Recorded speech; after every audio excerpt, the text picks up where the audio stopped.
अगर मेरी तरह आप भी अपने घर के कामों को वक्त पे निपटाना चाहती हैं ना, तो ये वीडियो आज का आपके लिए बहुत इन्फॉर्मेटिव होने वाला है। हम ख़वातीन की सिर्फ एक ही ख्वाहिश होती है कि जो घर के काम है ना, वो हम फटाफट से कर लें, अपने लिए टाइम निकाल सकें, बच्चों को वक्त दे सकें और थोड़ी सी सेल्फ केयर भी कर सकें।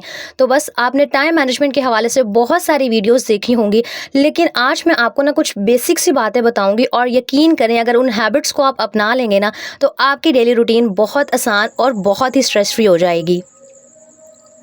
अस्सलामुअलैकुम माय यूट्यूब फैमिली। उम्मीद है जी आप सब ठीक ठाक होंगे। अल्हम्दुलिल्लाह मैं बिल्कुल ठीक हूँ। अच्छा, मुझे ना ये सुबह जो अज़ान फ़जर का वक्त होता है इतना ज़्यादा पसंद है, इतना पुरसुकून होता है। मतलब सब सोए हुए होते हैं, कोई शोर नहीं, किसी को हमसे कुछ नहीं चाहिए होता। आप कभी खड़े होकर ना सुकून से सहन में अज़ान की आवाज़ सुने। यकीन करें, जब दिन का आगाज़ इतना अच्छा हो जाता है ना, मुझे नहीं लगता कि आपके दिन में बरकत फिर कैसे नहीं होगी। अगर आप सुबह उठ जाते हैं, नमाज़ पढ़ते हैं, सूरह यासीन पढ़ते हैं, कुरान की तिलावत करते हैं, सुबह के अस्कार पढ़ते हैं, तो सबसे पहली आदत जो मैं हमेशा कहती हूँ, हमेशा कहती रहूँगी कि अपनी सुबह का आगाज़ जल्दी करना स्टार्ट कर दें। बेशक आप सिर्फ नमाज़ पढ़ के वापस सो जाएं, लेकिन यकीन करें, जो नमाज की बरकत है ना, आप जितनी मर्ज़ी टाइम मैनेजमेंट के टिप्स फॉलो कर लें, कभी भी आपके वक्त में बरकत नहीं आएगी जब तक आपने जो दिन का आगाज़ है ना, वो अल्लाह के नाम से नहीं किया होगा। अच्छा खैर, नमाज़ वगैरह पढ़ के मैं सो जाती हूँ, वापस मैं उठ जाती हूँ 7 बजे के करीब। और सबसे पहले जो मुझे होता है ना, वो होता है कि जो दोपहर आज जो है ना, क्या पकाना है, लंच की तैयारी क्या करनी है। यही था जी। आज सबसे पहले ना मैंने चिकन को निकाल के बाहर रख दिया था, क्योंकि फ्रीज़ हुआ होता है, डीफ्रॉस्ट होने में टाइम लगता है। आटा भी काफ़ी सख्त हुआ होता है, और सख्त अगर आटे की रोटी बनाई जाए ना, फिर मज़ा नहीं आता, और जो पराठे हैं ना, अच्छे नहीं बनते हैं। तो सबसे पहले तो सुबह ना जब मैं किचन में आती हूँ, तो मैं सोच लेती हूँ कि दाल बनानी है तो दाल भिगो दूँ, गोश्त बनाना है उसको फ्रीज़र से निकाल के डीफ्रॉस्ट कर लूँ। मतलब जब दोपहर की टेंशन थोड़ी सी कम हो जाती है ना, सिर्फ मैं सोच लेती हूँ कि हाँ आज ये बनेगा, तो मेरा ना माइंड 20 से 30% रिलैक्स हो जाता है। उसके बाद मैं आटे के पेड़े बना के ना 15-20 मिनट के लिए छोड़ देती हूँ, ताकि आटा काफ़ी सख्त होता है तो पेड़े थोड़े से नरम हो जाते हैं ना, रोटी बनाने में आसानी होती है। और वो जो 20 या 10-15 मिनट होते हैं ना, मैं किचन के छोटे छोटे काम कर लेती हूँ। जैसे कभी चूल्हा गंदा हुआ था, अक्सर दूध उबल जाता है, सालन के निशान होते हैं। तो जो सुबह का टाइम होता है ना, स्पेसिफिक जो मेरे पास 10-15 मिनट का होता है, उसमें मेरी कोशिश होती है कि जो छोटे छोटे काम मुझे पूरा दिन करने का वक्त नहीं मिलेगा ना, उस टाइम पीरियड में मैं वो कर लूँ। यकीन करें, जब छोटे छोटे कामों को साथ साथ करने की आदत बन जाए ना, ज़िंदगी बड़ी आसान हो जाती है। और ना सुबह जल्दी उठने का एक फ़ायदा ये होता है कि कोई भी हड़बड़ाहट नहीं होती है। मुझे ना आदत है कि मैं सुबह हर काम बड़े सुकून सुकून से कर रही होती हूँ। वैसे काम करने की स्पीड मेरी बहुत ज़्यादा है, लेकिन जब मैं जल्दी उठती हूँ ना, फिर मेरे माइंड पे कोई बोझ नहीं होता, कोई स्ट्रेस नहीं होता। अक्सर जो मेरे हस्बैंड के कपड़े हैं ना, वो भी मैं 1-2 दिन के सुबह के टाइम ही इस्त्री करके हैंग कर देती हूँ, क्योंकि आप सबको पता है कि अगर रात को इस्त्री यूज़ करो तो फिर बिजली के रेट्स बहुत ज़्यादा होते हैं। तो हर चीज़ का ख्याल रखना होता है, हर चीज़ को देखभाल के चलना होता है। तो यकीन करें, आप नमाज़ पढ़ के बेशक थोड़ी देर मज़ीद रेस्ट कर लें, लेकिन 6-7 बजे कोशिश करें कि दिन का आगाज़ कर दें। आगे वैसे ही बच्चों की छुट्टियां ख़त्म हो रही हैं, स्कूल ओपन हो जाएंगे, तो फिर बहुत मुश्किल हो जाता है एकदम से जल्दी उठना। इसलिए अभी से अपना टाइम टेबल सेट करना स्टार्ट कर दें। और जब आपका टाइम टेबल सेट होगा ना, बच्चों का ऑटोमेटिकली सेट होना स्टार्ट हो जाएगा। तो सबसे पहले तो अपनी आदतें ठीक करें, क्योंकि छुट्टियों में मेरी बहुत सारी बहनें ऐसी होंगी जो पता है बच्चों ने अब स्कूल नहीं जाना, तो उन्हें भी ना लेट उठने की आदत पड़ जाती है, और अब स्कूल खुलने में सिर्फ चंद ही दिन बाकी रह गए हैं। तो कोशिश किया करें कि अगर बच्चों को लंच भी बना के देना है ना, तो उसकी जो हाफ प्रिपरेशन है रात को करके सोएं। यूनिफॉर्म वगैरह आप सुबह जल्दी उठ के अर्ली मॉर्निंग फजर के बाद प्रेस कर लें। हर चीज़ ना इस तरह अगर जल्दी जल्दी सुबह मैनेज करेंगी, तो कसम से पूरा दिन बहुत पुरसुकून तरीके से गुजरेगा। इसके अलावा आपकी चाहे छोटी फैमिली है चाहे बड़ी फैमिली है, नाश्ता तो आपने बनाना ही है, घर के काम आपने करने भी हैं।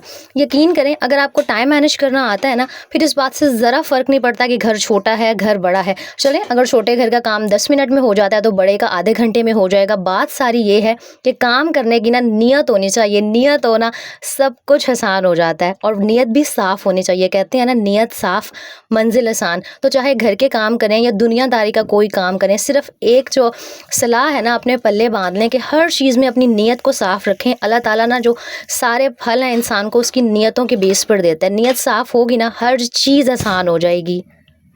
अच्छा खैर, यहाँ पर मैं सुबह का नाश्ता बना रही थी, और जो मैं आपको एक आदत बताने वाली हूँ ना, पहले भी काफ़ी दफ़ा शेयर कर चुकी हूँ, लेकिन अब ना इतने सारे टाइम मैनेजमेंट की वीडियोस बना के मैं इस नतीजे पर पहुँच गई हूँ कि सबके जो घर की रूटीन्स हैं वो डिफरेंट होती हैं। कुछ मेरी बहनें जॉइंट फैमिली में रहती हैं, कुछ अलग रहती हैं, कुछ के हस्बैंड ने लेट जाना होता है। चलें, 100 मसले मसाइल होंगे, आई अग्री, लेकिन एक काम तो आप कर सकती हैं ना, वो ये कि नाश्ते से फ्री होते ही कोशिश किया करें कि जो दोपहर का खाना है ना, उसकी तैयारी स्टार्ट कर दें। बल्कि कोशिश करें कि अगर आप जल्दी उठ जाती हैं सुबह के टाइम टाइम, तो आप जो दोपहर के खाने की तैयारी है ना वो सुबह ही स्टार्ट कर देंगी तो यकीन करें आपके जो आधा दिन की टेंशन है ना वो ख़त्म हो जाएगी। अच्छा, यहाँ मैं आपके साथ शेयर करती हूँ, मैंने दराज से अपनी एक नाइट क्रीम ऑर्डर की थी, ये लिव फार्म की है, क्या कहते हैं, live glow skin brightening cream. और ये कोई मैं पेड प्रमोशन नहीं कर रही हूँ, ये क्रीम मैं बहुत टाइम से यूज़ कर रही हूँ, बीच में मैंने कुछ अर्सा स्किप कर दी थी, लेकिन अब मुझे लग रहा था कि स्किन ख़राब हो रही है तो दोबारा मंगवा लेती हूँ। दराज पे सेल वगैरह चल रही है तो ये मुझे 1180 की मिली थी, वैसे इसकी प्राइस तकरीबन 1500 रुपये है। और अगर आपको यकीन ना आए ना तो मेरी यूट्यूब पे जाके तकरीबन कोई दूसरी या तीसरी वीडियो देखिएगा, मैंने इसी क्रीम का ना रिव्यू शेयर किया था आज से 2 साल पहले। मतलब मैं कोई पहली दफ़ा नहीं मंगा रही, कोई पेड प्रमोशन नहीं करी, जो चीज़ वाकई अच्छी होती है ना तो मैं वही आपको रिकमेंड कर रही होती हूँ। अगर कोई अच्छी नाइट क्रीम यूज़ करना चाहते हैं ना जिसके कोई साइड इफ़ेक्ट्स भी ना हो, और ये कोई ऐसी क्रीम नहीं है जो आपको चिट्टा दूध कर देगी, लेकिन हाँ ये एंटी एजिंग को कंट्रोल करती है और जो फाइन लाइंस, रिंकल्स आ जाते हैं, एक्ने के निशान होते हैं ना, उनको काफ़ी हद तक रिड्यूस करती है अगर आप इसे कॉन्टीन्यूसली यूज़ करते हैं। अच्छा, यहाँ ना नाश्ते के बाद मेरा दराज का पार्सल आ गया था, उसको मैंने अनबॉक्स किया तो सोचा था कि आपके साथ भी शेयर कर दूं कि अगर आपको भी किसी नाइट क्रीम की ज़रूरत है ना और आप चाहते हैं कि कोई साइड इफ़ेक्ट्स भी ना हो और इफ़ेक्टिव चीज़ भी मिले तो बहुत अच्छी है ये क्रीम। एक दफ़ा मेरी रिकमेंडेशन पे आप यूज़ करके देखिएगा। और मैं आपसे बात करी थी कि अगर आप दोपहर के खाने की तैयारी सुबह जल्दी उठ के कर लेते हैं या एक दिन पहले कर लेते हैं या नाश्ते के फ़ौरन बाद कर लेते हैं ना, यकीन करें आधे दिन की जो टेंशन है ना ख़त्म हो जाती है। यहाँ पर ना नाश्ते के बाद थोड़े से बर्तन थे, मैंने उनको फटाफट से वॉश किया और मैं अब यहाँ पर ना दोपहर के खाने की तैयारी करने लग गई थी। वैसे कोशिश होती है कि सुबह जल्दी उठ के कर लूँ, लेकिन आज नहीं कर सकी थी। बात सारी ये है कि कभी नोट करके देखिएगा, आप अलग रहते हैं या बहुत बड़ी फैमिली में रहते हैं, हम औरतों की लाइफ की सबसे बड़ी टेंशन होती है आज क्या पकाना है। सुबह उठते ही हमारे दिमाग में ना यही घूम रहा होता है आज क्या पकाना है। कभी हम सास से पूछ रहे होते हैं, कभी हस्बैंड से पूछ रहे होते हैं, कभी बच्चों से पूछ रहे होते हैं। तो एक तो ना अपना जो पूरे वीक का मेन्यू है मैं बहुत दफ़ा शेयर भी कर चुकी हूँ कि वो बना के ना सोच लिया करें, चीज़ें मंगवा के रख लिया करें। इस छोटी सी आदत से भी ना आपको यकीन करें बड़ा ही फ़ायदा होता है।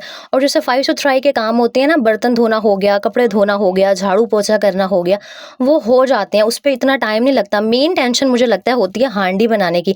तो आप सबसे पहले नाश्ते के बाद कोशिश किया करें कि हांडी चढ़ा दें, जब तक आपका ये मसाला वगैरह भुनेगा ना, जो बीच का फ्री टाइम है उसमें आप और भी बहुत सारे छोटे छोटे काम कर सकती हैं।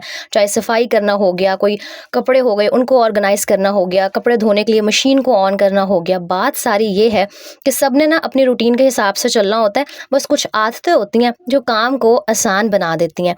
अच्छा, यहाँ पर मैं खाने का मसाला रेडी कर रही थी, सालन का मसाला। तो मुझे बताइएगा, मैं अक्सर जब अदरक मंगवा के बाहर रखती हूँ ना वो कुछ दिन बाद ऐसे बूढ़ा बूढ़ा सा हो जाता है, झुर्रियाँ आ जाती हैं, ऐसे अजीब सा हो जाता है। तो आप में से अगर किसी को भी कोई भी टिप पता हो ना कि जिससे अदरक लंबे अरसे के लिए फ्रेश रह सके तो मेरे साथ ज़रूर कमेंट्स में शेयर कीजिएगा, क्योंकि एक ये अदरक ही ऐसा है जो मेरा ना कुछ दिन बाद, हफ्ते 10 दिन बाद ऐसे मुरझाया सा हो जाता है। बाकी तो मैं क्यूब्स बना के रख लेती हूँ, लेकिन जब मैं चिकन आलू बनाती हूँ या मैं आलू गोश्त बनाती हूँ ना तो मैं थोड़ा सा डिफरेंट तरीके से बनाती हूँ। उसमें मैं क्यूब्स वगैरह ऐड नहीं करती।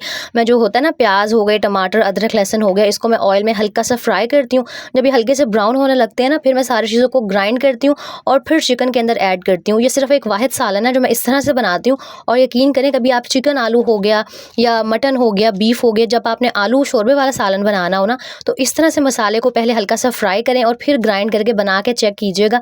यकीन करें, एक तो शोरबे का जो कलर है वो बहुत अच्छा आएगा, कोई भी प्याज टमाटर आपको तैरते हुए नज़र नहीं आएंगे, और हांडी का टेस्ट ना डबल हो जाएगा। ये एक दफ़ा मैंने देखा था किसी यूट्यूब वीडियो में, तब से ना ये जो शोरबे वाला सालन है, आलू जो चिकन है, वो मैं इसी तरीके से बनाती हूँ। तो बस यहाँ मैंने फटाफट से सारी चीज़ों को कट कर लिया था। और मुझे चॉपिंग बोर्ड यूज़ करने की बिल्कुल आदत नहीं है, लेकिन टाइम के साथ साथ आ जाएगा, क्योंकि मेरे हाथ बहुत ज़्यादा कट्स लग जाते हैं, फिर मुझे जलन होती है, बड़ा मसला हो रहा होता है। इसलिए मैंने नया नया चॉपिंग बोर्ड यूज़ करना शुरू किया है। उस हवाले से भी कोई टिप्स हो तो मेरे साथ ज़रूर शेयर कीजिएगा। और मैं बस आपसे ये बात कर रही थी कि आगे वैसे ही स्कूल खुलने वाले हैं, रूटीन आपकी बड़ी आसानी से सेट हो सकती है अगर आप चाहें तो। और मेरी कुछ बहनें हैं जो ना बच्चों को स्कूल भेजने के बाद, हस्बैंड के ऑफिस जाने के बाद वापस सो जाती हैं, तो प्लीज़ इस आदत को ना ख़त्म कर दें। आपका बहुत सारा जो टाइम है ना आपकी इस आदत की वजह से वेस्ट हो रहा होता है, क्योंकि जब हम वापस से सो जाते हैं ना, फिर हमने 10-11 बजे उठना है, फिर हम नाश्ता करेंगे, इतने में बच्चों के आने का टाइम हो जाता है। पूरे दिन का जो सारा निज़ाम है ना उलट पुलट हो जाता है। कोशिश करें कि बच्चों के स्कूल से आने से पहले पहले ना आपने सारे कामों को ख़त्म करके फ्री हो जाना है। और वही बात है, इस बात से कोई फ़र्क नहीं पड़ा होता, आप बहुत बड़े घर में रहती हैं, आप बहुत छोटे घर में रहती हैं। मेन टेंशन होती है दोपहर के खाने की, आप हांडी चढ़ा दें, उसके बाद जो फ्री टाइम है, जितनी देर आपका जो मसाला है, उसकी भुनाई वगैरह होगी, आप उसमें घर के छोटे-छोटे काम कर सकती हैं। बिस्तरों को समेट लें, बेडशीट को चेंज कर लें, रूम को ऑर्गनाइज़ कर लें। और हाँ, मैं बार-बार कहती हूँ, वो फूल झाड़ू मँगवा के रख लें। खड़े-खड़े आप ईज़िली ना 10 मिनट लगेंगे, पूरे घर में है ना झाड़ू लगा सकती हैं। डेली बेसिस पर बहुत ज़्यादा डीप क्लीनिंग करने की ना ज़रूरत बिल्कुल नहीं होती है। अच्छा, मेरी ना कुछ बहनें होंगी जो काम को ना बहुत ज़्यादा बोझ समझ के करती हैं या टेंशन ले लेती हैं, और बस वो चाह रही होती हैं कि हर वक्त ना घर शीशे की तरह चमकता रहे। ऐसा नहीं हो सकता, स्पेशली जब आप एक रूम के घर में रहते हैं, आपके घर में छोटे बच्चे होते हैं ना, तो गंद भी मचना होता है और चीज़ों ने इधर उधर भी होना होता है। बात सारी ये है कि आपने एक दफ़ा सफाई कर दी, तो बस अपने बच्चों की आदत इस तरह की बनाई कि उन्होंने जो चीज़ जहाँ से उठाई है ना, वो वापस वहीं पर रखनी है, और पूरा दिन उनको डांटने डपटने की और सख्ती करने की बिल्कुल ज़रूरत नहीं होती है। खुद भी रिलैक्स रहा करें और बच्चों को भी रिलैक्स रखा करें, ताकि जो घर का माहौल है ना, वो पुरसुकून रहे, अच्छा रहे। वरना बच्चे भी ना परेशान हो जाते हैं कि यार अम्मा तो हमारी हर वक्त डांटती रहती हैं, हर वक्त पाबंदियां लगाती रहती हैं। और एक बहुत ज़रूरी बात कि सफाई के साथ साथ लाजमी ना 5-10 मिनट की रूटीन इस तरह की सेट किया करें कि जिसमें आपने रूम की डस्टिंग लाजमी करनी है। एक बात ना मैं हमेशा कहती हूँ कि इस बात से यकीन करें, ज़रा फ़र्क नहीं पड़ता कि घर छोटा है, घर बड़ा है। बल्कि मैं आपके साथ एक बात शेयर करती हूँ। अभी पिछले दिनों ना मैं अपनी दर्जन के घर गई, कपड़े उठाने थे मैंने, तो ना उसकी सास मुझे अपने रूम में ले गई। यकीन करें, उनका घर बहुत छोटा-सा, बहुत सादा-सा था, और उनका जो बाहर का फ़र्श है ना सिहन का, यकीन करें वो भी मिट्टी का था। मतलब बिल्कुल सिंपल सादा-सा घर, मोस्टली जिस तरह गाँव में होते हैं। मैं उनकी सास के रूम में गई, मुझे इतनी खुशी हुई, उनका घर इतना साफ़, इतना नीट क्लीन था। मैं पहले भी जाती हूँ, लेकिन कभी भी ना रूम्स में नहीं जाती, बस खड़े-खड़े कपड़े देती हूँ, वापस आ जाती हूँ, लेकिन मुझे बहुत खुशी हुई। अच्छा, उनका घर उस तरह का था, वो जिस तरह ना रूम में शेल्फ्स बनी होती हैं और उसके ऊपर वो फूलों वाले रेड-रेड क्या कहते हैं, कपड़े डाले हुए होते हैं, और वो स्टील के बर्तन सेट किए हुए होते हैं। बात ये नहीं होती है कि आप पुराने ज़माने के हैं, आप ओल्ड फैशन हैं, आप नए ज़माने के हैं। अगर एक औरत सलीकामंद हो ना, यकीन करें, आपका वो जो पुराने ज़माने का घर है ना, वो भी साफ़-सुथरा देख के अगले इंसान को समझ आ जाएगी कि हाँ, यहाँ जो औरत रह रही है ना, वो बड़ी सलीकामंद है। तो मुझे बहुत अच्छा लगा उनके घर को देख के। अब मैं कैमरा तो नहीं उठा सकती थी वहाँ पे कि आप लोगों के साथ शेयर करती, लेकिन ऐसी एक छोटी-सी बात थी, मैंने कहा आपको बताती हूँ कि अक्सर मेरी बहनें कह रही होती हैं ना, मुझे कमेंट्स आ रहे होते हैं, हमारा घर प्यारा नहीं है, हमारी किचन अच्छी नहीं है, तो हमारा काम करने को दिल नहीं करता। घर जैसा भी है ना, किचन आपका जैसा भी है, आप अपने घर में रहती हैं, आप रेंट के घर में रहती हैं, आप अपने घर को एक दिन दिल से साफ-सुथरा करके देखें। जब साफ-सुथरा पूरा घर हो जाता है ना, मुझे तो यकीन करें, अपना काम देख-देख के खुद खुशी हो रही होती है, दिल कर रहा होता है, हाय सारीना आज क्या तुमने अच्छा काम किया, अपने आप को शाबाशी देने का दिल चाह रहा होता है। कसम से ये बात अपने ज़हन से, वहमो-गुमान से और निकाल दें अपनी सोच से कि जी घर छोटा है, घर प्यारा नहीं है, घर रेंट का है, या जी हम जॉइंट फैमिली में रहते हैं तो मेरी देवरानी ने काम नहीं किया, मेरी जेठानी ने काम नहीं किया, सास ताने देती है। छोड़ दें लोगों की परवाह करना। आपको जिस चीज़ से सुकून मिल रहा है ना, आप अपने एरिया को, अपनी स्पेस को, अपने घर को खुद साफ-सुथरा करके देखें। और अगर आपको मज़ा ना आया ना, आपको सुकून ना मिला, तो पैसे वापस। मैं ऐसे नहीं कह रही, मैं वाक़ई सच बता रही हूँ आपको।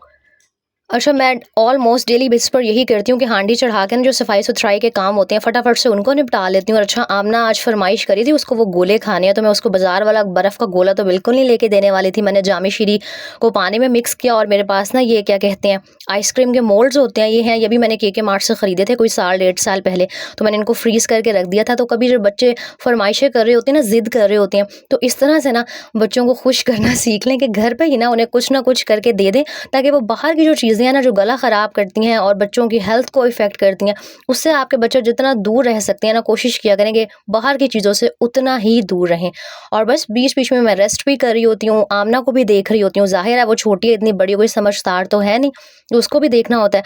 और उसके बाद बस यहाँ पे मेरा जो सालन था वो ऑलमोस्ट रेडी हो गया था, चिकन आलू बनाया था मैंने।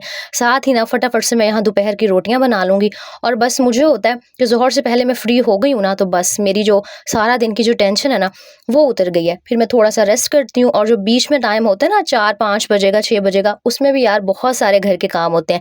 कभी मैंने कोई अलमारी ऑर्गेनाइज़ करनी होती है, कभी मैंने कोई यूट्यूब का काम करना होता है। अगर आप वर्किंग वूमन हैं, तो हर जो एक-एक लम्हा है ना बीच में, वो कीमती हो रहा होता है। लेकिन मसला सारा होता है सुबह के कामों का, कि दोपहर का खाना रेडी करना है, और बच्चों को भी देखना है, घर की सफाई-सुथराई भी करनी है। और अगर ऐसे में आपके पास हेल्पर नहीं आती ना, तो मेरी कुछ बहनें हैं जो बड़े टेंशन लेना स्टार्ट कर देती हैं और ना बस वो टेंशन लेती रहती हैं, पूरा दिन सोचती रहती हैं, काम नहीं हुआ, काम नहीं हुआ, और सोचने में ना सारा टाइम वेस्ट हो जाता है। तो कोशिश किया करें कि जब सुबह उठ गई हैं, अपना एक प्लान बना लें कि हाँ जी, आज ये काम करने हैं, सब कुछ फटाफट से आसानी से मैनेज हो जाएगा जब आप चीज़ों को ना सर पे सवार करना छोड़ देंगी। यहाँ पर जी मेरी जो हांडी थी वो भी मज़ेदार सी रेडी हो गई थी, रोटियाँ मैंने बना ली थी।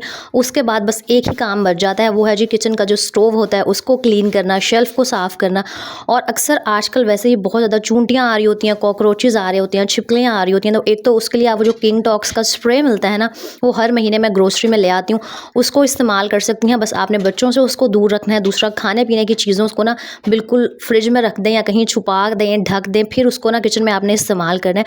उससे काफ़ी फ़र्क पड़ता है। जो कॉकरोचेज़ हैं वो भी फ़ौरन ख़त्म हो जाते हैं, और जो छिपकलियाँ हैं ना वो भी किचन में नहीं आती हैं। यही रीज़न है कि मेरे किचन में ना छिपकलियाँ वगैरह नहीं आती। मैं वही किंग टॉक्स का स्प्रे यूज़ करती हूँ। बाकी अगर चूंटियाँ आती हैं ना तो उसका वो एक पाउडर भी मिलता है, वो जो इंसेक्ट किलर वाला होता है, वो भी आप इस्तेमाल कर सकती हैं। बाकी आजकल जिस तरह की वो ढीठ चूंटियाँ कॉकरोचेज़ आ रही हैं ना, उनके ऊपर वो जो होम रेमेडीज़ है ना वो असर नहीं करती। तो कोशिश करें कि उनके लिए आप ना यही बाज़ार वाली जो चीज़ें हैं वो इस्तेमाल कर लें, क्योंकि जब किचन में इस तरह के कीड़े मकोड़े आना शुरू हो जाते हैं ना, एक तो उलझन बहुत होती है, दूसरा हर टाइम टेंशन लगी रहती है कि किसी चीज़ में ना चले जाएँ, कोई चीज़ ना गंदी हो जाए खाने की। तो ज़रूरी है कि इन छोटी-छोटी बातों का आप ख़्याल रखें बस। अच्छा, यहाँ पे ना घर के काम सारे हो जाते हैं, लेकिन बीच में ना अक्सर हमारी अपनी कुछ आदतें ऐसी होती हैं जो हमारा जो टाइम है ना उनको वेस्ट कर रही होती हैं। एक तो यही आदत कि जी हम मोबाइल उठा के बैठ जाते हैं। यही रीज़न है कि आप लोग आजकल मुझसे कंप्लेंट्स कर रहे होते हैं ना, आप कमेंट्स का जवाब नहीं देती। तो अब ना मैंने पूरा दिन में एक टाइम सेट किया हुआ है। सुबह जब मेरे पास टाइम होता है थोड़ा बहुत 15-20 मिनट का, उस टाइम ना मैं कमेंट्स का रिप्लाई करने की कोशिश करती हूँ। वरना अगर मैं पूरा दिन मोबाइल उठा के बैठी रहूँ, कमेंट्स देखती रहूँ ना, तो फिर या तो मैं भी हूँ इंसान हूँ, बीच में मैं रील्स देखना स्टार्ट कर देती हूँ, कभी कोई काम कर लिया, कभी कोई काम कर लिया। तो ना बस सुबह उठा करें, मेरा व्लॉग देखा और मोबाइल फ़ोन साइड पर रख दिया, क्योंकि मेरा व्लॉग देख के आपको सुस्ती तो नहीं आएगी, ना ही कोई एहसास कमतरी वाली फीलिंग आएगी। मैं सेम आपकी तरह की सिंपल सी एक हाउसवाइफ हूँ जो अपने घर की सिंपल सी रूटीन शेयर कर रही होती हूँ, और मुझे पूरा यकीन होता है कि मैं जो दिखा रही हूँ ना उसको देख के अगले इंसान को मोटिवेशन ही मिलेगी, कोई भी एहसास कमतरी का एहसास नहीं होगा। तो बस व्लॉग देख के ना काम करना स्टार्ट कर दिया करें, और फिर जब तक काम ख़त्म नहीं हो जाता ना, बीच में कोशिश किया करें कि आपने जो मोबाइल फ़ोन है ना उसको बिल्कुल भी नहीं उठाना। ये एक सिंपल सी आदत है जो बहुत बुरी है, और जो हमारा पूरा दिन है ना उसको बर्बाद कर रही होती है, टाइम को हमारे वेस्ट कर रही होती है। और एक आखिरी बात जो हमारा बहुत सारा टाइम बर्बाद करती है वो ये कि अगर किसी ने हमें कुछ कह दिया ना, हम पूरा दिन वो बात सोच सोच के ना परेशान होते रहेंगे। जो लोगों की बातें हमेशा एक कान से सुना करें, दूसरे कान से निकाल दिया करें। कोशिश किया करें जब काम कर रही हैं ना तो या तो कोई जिक्र करती रहें ज़बान पे, दुरूद शरीफ पढ़ लें या कुछ भी पढ़ लें, और कोई भी नेगेटिव बात मत सोचें। उम्मीद है जी व्लॉग अच्छा लगा होगा। लाइक, कॉमेंट एंड शेयर कर दीजिएगा। अपना बहुत सारा ख्याल रखिएगा। अल्लाह हाफिज़।